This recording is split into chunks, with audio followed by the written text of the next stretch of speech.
Fala aí galera, bom dia, boa tarde, boa noite. Aqui quem vos fala é Maurício da Oficina Lartizan, localizada em São Gonçalo. Querendo agendar um horário é só entrar em contato com o telefone na descrição do vídeo, beleza? Estamos aqui hoje com o Fiesta 2007 1.6 fazendo o que? Troca do líquido de arrefecimento, estava bem sujo, não era o líquido em si, mas o reservatório, é bem comum na Ford, tá? Dá bastante oxidação, vamos assim dizer, na parte de bloco e tudo mais. Tá? Então acaba indo tudo para o reservatório. Foi feita a prevenção, né, do sistema de arrefecimento e o cliente estava se queixando de que estava sujo de óleo, né? Aqui em cima dá para ver ali, ó, na caixa de marcha que está molhado, né, de óleo, bastante óleo.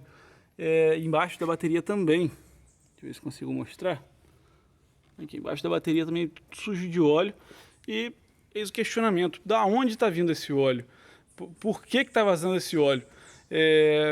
Basicamente aí um dia inteiro para fazer um diagnóstico, tipo, fidedigno. A tampa de válvulas não vaza, né? Junta do cabeçote também não vaza. Então, da onde pode ser que está vindo esse vazamento de óleo? E da onde estava vindo? Deixa eu pegar aqui, pera aí. Estava vindo do semi-eixo. O retentor do semi-eixo ali estava desgastado, tá? Bastante ressecado. O óleo batia na tulipa e da tulipa ia para cima. Aqui a tulipa, né, o retentor fica trabalhando aqui nessa parte, né?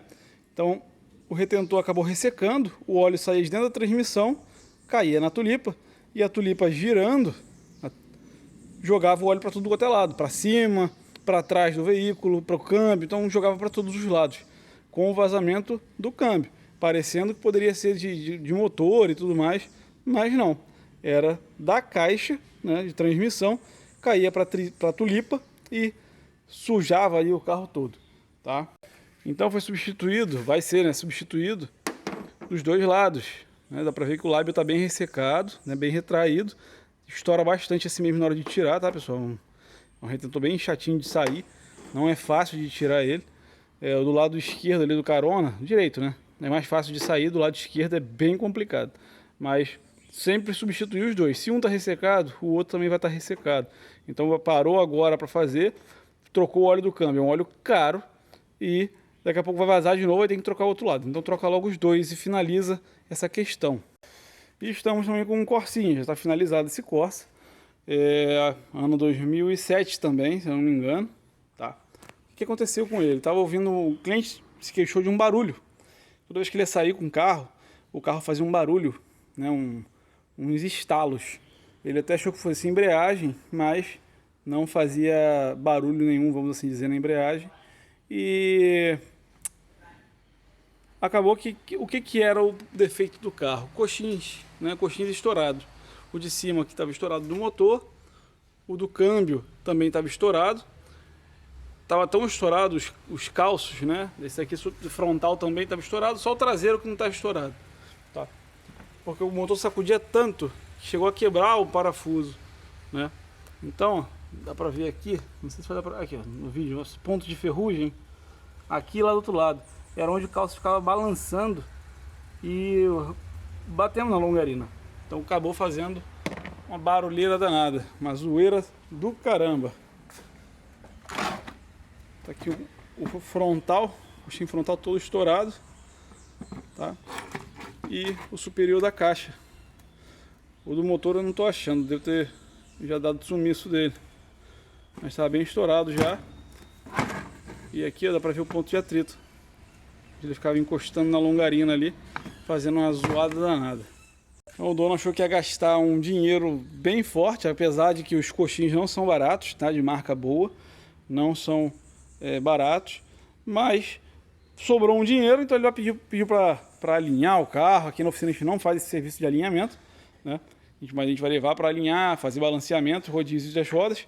E uma curiosidade, a roda do lado direito estava com uma folga gigante, eu vou botar até lá no Instagram da oficina para vocês verem.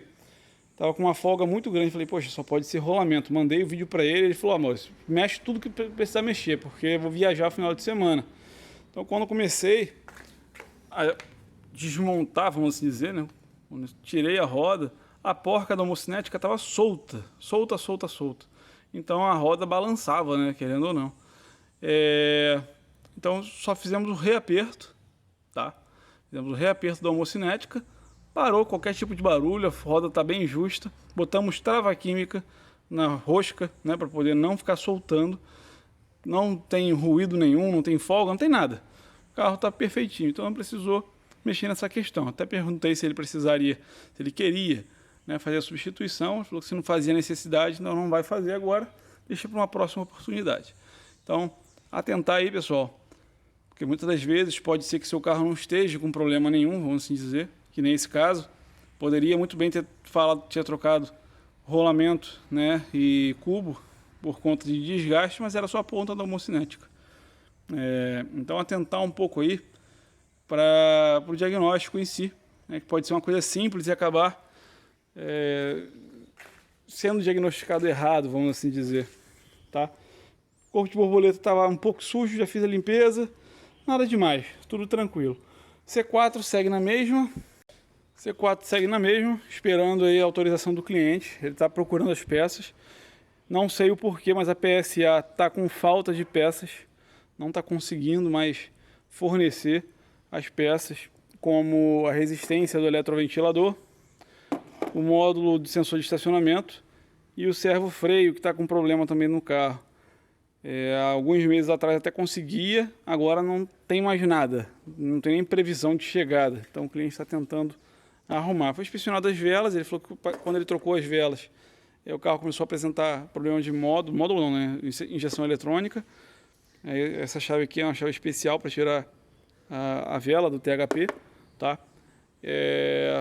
Então, tirei as velas, inspecionei, limpei tudinho. Aparentemente não tem nada de errado. Primeiro a gente tem que botar a ventoinha para funcionar, fazer os reparos do veículo para depois entrar com um diagnóstico mais aprofundado e ver por que está acendendo essa luz de injeção, podendo ser da bomba de alta, que dá bastante problema nesse veículo, tá? A curiosidade também é o método de remoção desse módulozinho da ventoinha. Só tirar essa proteção de baixo aqui, ó. Tira essa proteção de baixo e você tem acesso a ele por baixo, tá? Então não precisa tirar o para-choque, nada disso. Dá para você mexer na ventoinha, como eu tirei também a ventoinha. Eu tirei a ventoinha para fazer os testes. Então, dos males o menor, não precisa tirar o para-choque em si. Beleza? Encerrando o vídeo por aqui. Mais uma dicasinha básica para vocês. Eu acho que hoje foi um pouco mais didático. Consegui passar para vocês aí algumas informações de diagnóstico e tudo mais. E é isso, tá? Deixa o próximo vídeo aí. Se Deus quiser, vai ser, como todo vídeo eu prometo que vai ser mais explicativo algumas coisas, mas é porque tem aparecido esses casos pequenos para depois eu poder gravar aí um vídeo mais didático, com mais conteúdo, beleza? Mas fica atento aí os donos desses carros, para saberem aí diagnosticar seu próprio carro muitas das vezes, ou não ser passado para trás aí muitas das vezes também, beleza? Até o próximo vídeo, valeu!